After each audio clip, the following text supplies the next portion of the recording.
پھر آیت نمبر 8 میں ہم یہ دیکھتے ہیں کہ اللہ پاک فرما رہے ہیں اما من جاءک یسعی وہو یخشی، اور ایک وہ شخص ہے کہ جو کہ آپ کے پاس آتا ہے دوڑتا ہوا اور وہ اپنے دل میں خوف بھی رکھتا ہے۔ پہلی بات تو یہ ہے کہ یہاں پہ جو لفظ آیا ہے نابینا صحابی کے لیے وہ جاءک آیا ہے، جس کو ہم نے پہلے بھی بہت مرتبہ بیان کیا ہے کہ جب جاء سے کوئی بات بیان کی جاتی ہے تو اس کا مطلب ہے کسی بہت عظیم الشان چیز کا آنا، بڑے اہتمام کے ساتھ کسی چیز کا آنا۔ تو گویا کہ ان صحابی کا کہ وہ نابینا ہو جانے کے باوجود بھی جو ہے وہ علم سیکھنے کے لیے آ رہے ہیں، تو ان کے آنے کو اللہ پاک اتنے عظیم الشان انداز سے بیان کر رہے ہیں۔ گویا کہ علم کے لیے چل کر آنا اللہ کے ہاں اتنا معتبر معاملہ ہے۔ اسی بات کو نبی پاک صلی اللہ علیہ وآلہ وسلم حدیث پاک میں اس طرح سے بیان کرتے ہیں کہ وہ شخص جو علم کی تلاش میں اپنے گھر سے نکلتا ہے، جب تک وہ واپس اپنے گھر لوٹ نہیں جاتا اس وقت تک جنت اس کی تلاش میں ہوتی ہے۔ تو گویا کہ اتنا بڑا معاملہ ہے کہ جو وقت بھی وہ علم کے حصول کے لیے گزارتا ہے جنت اس کی تلاش میں رہتی ہے۔ پھر ساتھ یسعی کا لفظ آیا ہے۔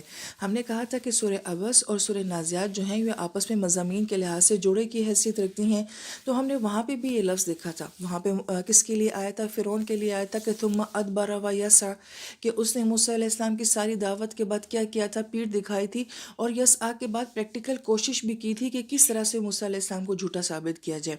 وہ بھی ایک کوشش ہے، وہ بھی ایک محنت ہے۔ ہم نے جیسے پڑھا کہ گناہ کرنے میں بھی ایک محنت لگتی ہے، اور یہاں پہ کہا کیا جا رہا ہے کہ وہ نبینا صحابی جو ہیں وہ جاءک کے ذریعے بیان ہونا کہ وہ آئے ہیں، اور پھر یسعی صرف ان کی چاہت اور طلب بھی نہیں ہے کہ میں نے دین سیکھنا ہے، بلکہ پریکٹیکل کوشش بھی ہے۔ یہاں سے ہم لوگوں کے لیے بڑا اہم نقطہ نکلتا ہے کہ ہم بھی کہتے ہیں قرآن بہت اچھا ہے، یہ علم بہت اچھا ہے، ہمیں سیکھنا چاہیے، بس کہنے کی حد تک ہے۔ کیا ہم پریکٹیکل کوشش بھی کرتے ہیں؟ جبکہ کوشش وہی کوشش ہوتی ہے کہ جو عملی طور سے بھی کی جائے۔ تو گویا کہ ان صحابی کی یہ شان یہاں پہ بیان کی جا رہی ہے کہ صرف جاءک کے ذریعے آنا ہی نہیں ہے، صرف طلب ہی نہیں ہے، بلکہ عملی کوششیں بھی ان کے ساتھ ہیں، اور کس کے باوجود؟ اپنی نابینا ہو جانے کے باوجود بھی۔ اور پھر وہ فرماتے ہیں اللہ پاک وا اور ہوا وہی ہے یخشا، کہ جس کے دل میں اللہ پاک کا خوف ہے۔ یہی لفظ پیچھے موسیٰ علیہ السلام نے فرعون کے لیے کہا تھا کہ کیا میں تمہیں کوئی تھوڑی سی اللہ کی راہ کی طرف ہدایت دوں جسے تمہارے دل کے اندر کوئی خشیت پیدا ہو جائے؟ اس نے ٹوٹل انکار کر دیا تھا۔ لیکن یہاں پہ اللہ پاک جو ہے ان نابینا صحابی کی دل کی کیفیت کو بیان کر رہے ہیں کہ وہ دل سے واقعی اللہ کا خوف رکھتا ہے۔ اب یہ کیسے خوش نصیب اور پیارے لوگ تھے کہ دن کے دل کے جذبات کے اوپر گواہی اللہ پاک دے رہے ہیں۔ میں کہتی ہوں کہ میں نیک انسان ہوں، میں کہتی ہوں کہ میں اللہ تعالیٰ سے بہت ڈرتی ہوں، لیکن کیا میرے جذبات ایسے ہیں کہ میں اس کے اوپر اپنے اللہ کو گواہ بنا سکتی ہوں کہ میں اپنی بات میں سچی ہوں؟ مگر یہ کیسے پیارے لوگ تھے کہ جن کے جذبات کے اوپر گواہیاں اللہ پاک کی آتی تھیں۔ پھر جو اگلی آیت مبارکہ آتی ہے کہ جس میں کہا جا رہا ہے فَأَنْتَ عَنْهُ تَلَهَّا، اب اس آیت مبارکہ میں بہت تاکید ہے۔ پس انت آپ علیہ السلام عنہ، ایسے طلب والے صحابی سے تلہا تغافل فرما رہے ہیں۔ یہاں پہ جو لفظ آیا تلہا، یہ لہون سے ہے، اور لہو ایسی چیز یا معاملے کو کہا جاتا ہے جو آپ کو کسی دوسری اہم چیز سے غافل کر دے۔ تو گویا کہ آپ علیہ السلام کو کہا جا رہا ہے یہ بے طلب لوگ ہیں، یہ دین میں نہیں آنا چاہتے ہیں، آپ ان کی وجہ سے جو اتنا خوبصورت صحابی آپ کے پاس طلب لے کے آ رہا ہے آپ اس سے تغافل مت فرمائیے۔ تو گویا کہ اس میں بھی ان صحابی کا مقام بیان کیا جا رہا ہے کہ طلب والوں کو غیر طلبوں کی وجہ سے نظر انداز نہیں کرنا چاہیے، یہی ہمارا معاملہ بھی ہونا چاہیے۔ پھر آگے اللہ پاک فرماتے ہیں کلا انہا تذکرہ، ہرگز نہیں، یہ قرآن تو بس ایک نصیحت ہے۔ کلا کا لفظ جو ہے اہل مفسر یہ فرماتے ہیں یہ ڈانٹ کے لیے آتا ہے، اس کے پیچھے اللہ پاک کا ایک جذبہ ہے، ایک ریئیکشن ہے، بلکہ یوں کہا جائے کہ غصہ ہے۔ ہرگز نہیں کہ یہ قرآن تو ایک نصیحت ہے۔ یہاں پہ ذکرہ کا لفظ استعمال کیا گیا ہے، یہ لفظ ابھی تک بھی آپ نے پیچھے آیات مبارکہ میں بہت سنا ہے، آگے بھی آپ یہ لفظ بار بار پورے قرآن میں سنیں گے۔ تذکرہ، ذکرہ، یہ سب الفاظ بہت زیادہ آتے ہیں اور بہت خوبصورت الفاظ ہیں۔ تذکرہ کا مطلب ہوتا ہے یاد دہانی کرانا، وہ چیز جو پہلے سے آپ کی یادداشت میں ہے، پھر کوئی دوسرا واقعہ یا کوئی دوسری چیز آ کے آپ کو وہ چیز یاد دلاتی ہے تو وہ چیز تذکرہ کہلاتی ہے۔ مثلاً کہ میری سہیلی ہے، ہم بچپن کے دوست ہیں آپس میں، لیکن بہت عرصے کے بعد کوئی ڈائری مجھے ایسی نظر آتی ہے جو میرے دوست کا تحفہ ہے، تو اس کو دیکھ کے مجھے اپنی وہ دوست یاد آ جاتی ہے، تو گویا کہ وہ ڈائری میرے لیے تذکرہ بن جاتی ہے۔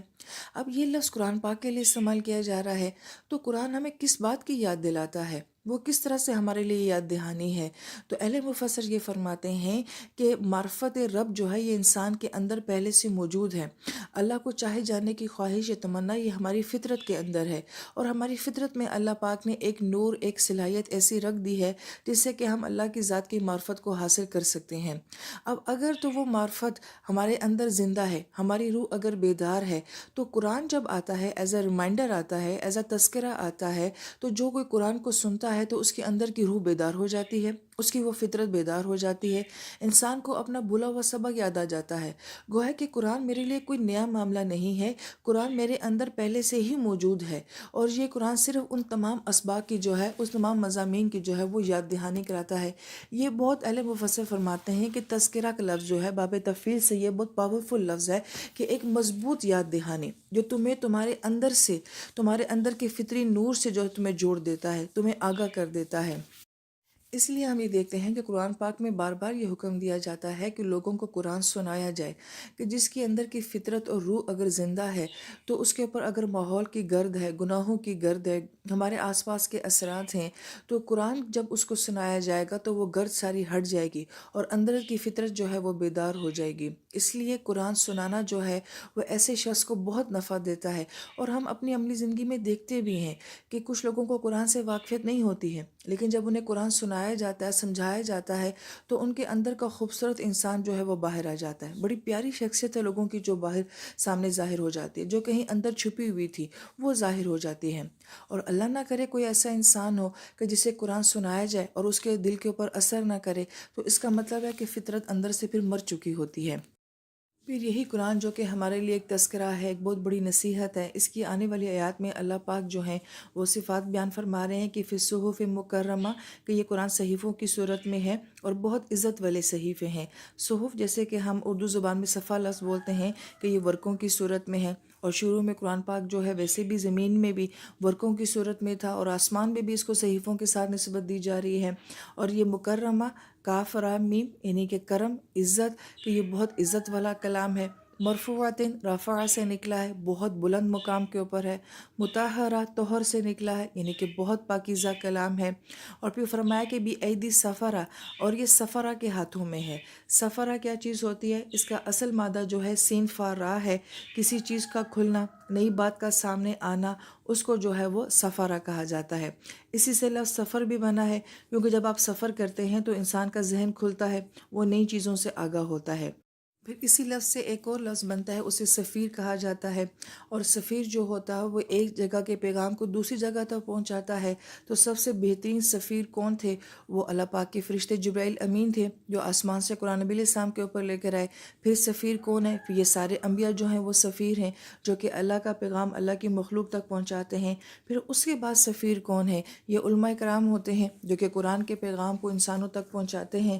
اور پھر ایک آپ کے ملک کا سفیر ہوتا ہے، جو آپ کی بات کو دوسرے وزیر تک پہنچاتا ہے۔ پھر اسی لفظ کو جو ہے جو تیسرے معنوں میں استعمال کیا جاتا ہے، وہ اسفار، روشنی کے لیے استعمال کیا جاتا ہے، کہ فجر کی نماز جو ہے وہ اسفار کے وقت میں پڑھنا افضل ہے، کہ جب ہلکی ہلکی روشنی جو ہے وہ پھیل چکی ہوتی ہے۔ تو گویا کہ اس سے مراد جو ہے وہ ہلکی ہلکی روشنی کا پھیلنا ہے۔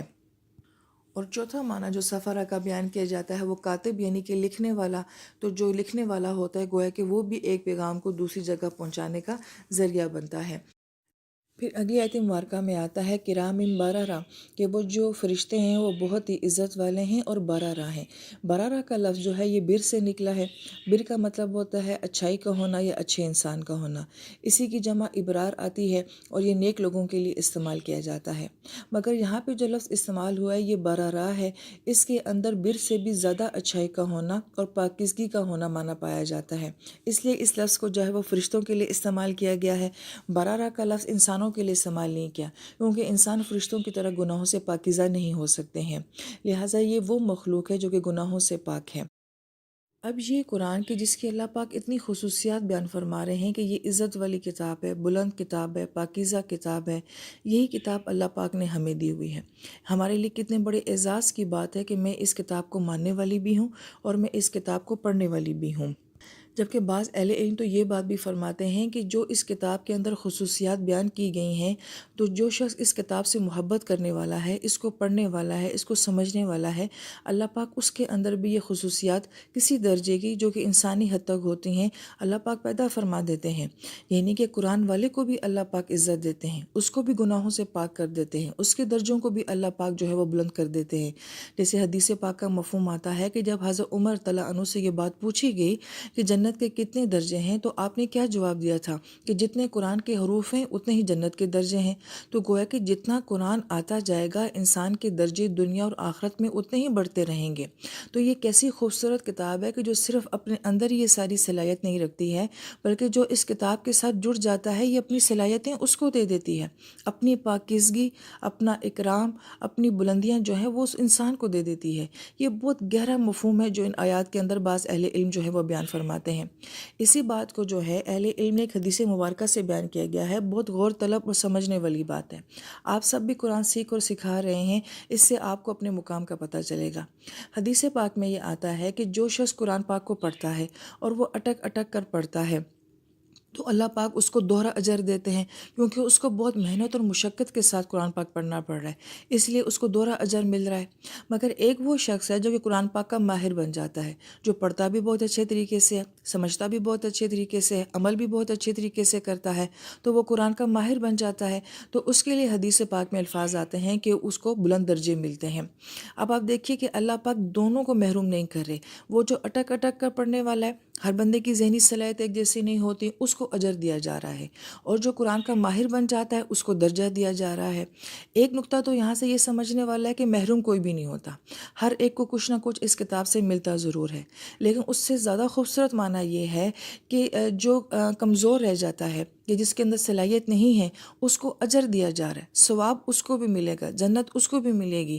مگر جو ماہر ہے اس کے رینک کا سوال کیا جا رہا ہے، اس کے درجوں کا سوال کیا جا رہا ہے کہ جو جتنا قرآن پاک میں مہارت حاصل کرے گا، یہ جو آپ ماشاءاللہ سے قرآن پاک سیکھ رہے ہیں، آپ ترجمہ کرتے ہیں، پھر آپ اس کے الفاظ کو سمجھتے ہیں، پھر آپ اس کی تفسیر کو سمجھتے ہیں، تو گویا کہ آپ قرآن میں مہارت حاصل کر رہے ہیں، تو گویا کہ انشاءاللہ تعالیٰ اس عمل سے جو ہے اس کے درجے جو ہے وہ بلند ہوں گے۔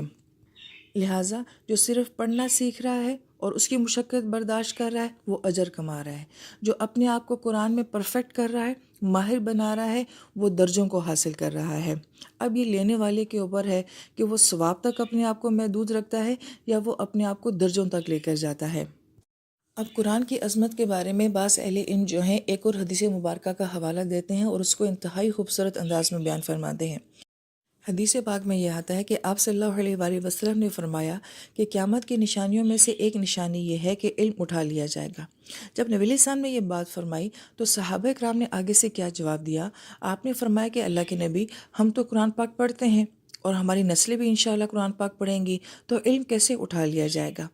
اب ان الفاظ سے جو ہے اہل علم کیا نکات بیان کر رہے ہیں کہ پہلی بات تو یہ کہ نبی علیہ السلام نے فرمایا کہ دنیا کی تباہی سے پہلے ہوگا کیا کہ علم اٹھا لیا جائے گا۔ گویا کہ ہم جو پڑھتے ہیں کہ زمین جو ہے وہ ریزہ ریزہ کر دی جائے گی، پہاڑ ریزہ ریزہ کر دیے جائیں گے، آسمان کو جو ہے وہ لپیٹ دیا جائے گا، یہ ساری تباہی تب ہوگی کہ جب دنیا میں قرآن نہیں رہے گا، جب دنیا میں علم نہیں رہے گا۔ تو گویا کہ جب تک یہ علم ہے اور یہ قرآن ہے، یہ دنیا قائم ہے، اور جب یہ نہیں ہے تو پھر دنیا بھی نہیں رہے گی۔ جیسے حدیث پاک میں یہ مفہوم بھی آتا ہے کہ قرآن پاک کے حروف جو ہیں وہ اٹھا لیے جائیں گے۔ بہرحال دوسرا اہم نقطہ جو اس حدیث مبارکہ سے بیان کیا جا رہا ہے وہ کیا ہے کہ جب نبی علیہ السلام نے فرمایا کہ علم اٹھا لیا جائے گا تو صحابہ کرام نے فرمایا کہ ہم تو قرآن پڑھتے ہیں، تو گویا کہ صحابہ کے نزدیک جو علم تھا وہ قرآن ہی تھا، یعنی کہ سارے علم کا ماخذ جو ہے ان کے نزدیک قرآن تھا، قرآن کے سوا اور کوئی تھا ہی نہیں جس کو وہ علم کنسیڈر کیا کرتے تھے۔ اب اہل علم جو ہے وہ توجہ دلانے والا نقطہ جو یہ بیان کرتے ہیں کہ آج ہمارے نزدیک جو ہے قرآن کے سوا باقی سارا علم ہے، اور جو قرآن کا علم ہے وہ کوئی علم ہی نہیں ہے۔ مثلاً کہ ایک عالم سے یہ پوچھا جاتا ہے کہ آپ کی کوالیفیکیشن کیا ہے، آپ نے علم حاصل کیا ہے، تو گویا کہ جو قرآن کو جاننے والا ہے اس کے باوجود بھی اس سے کسی اور علم کا تقاضا کیا جاتا ہے، گویا کہ اس کو علم نہیں سمجھا جاتا۔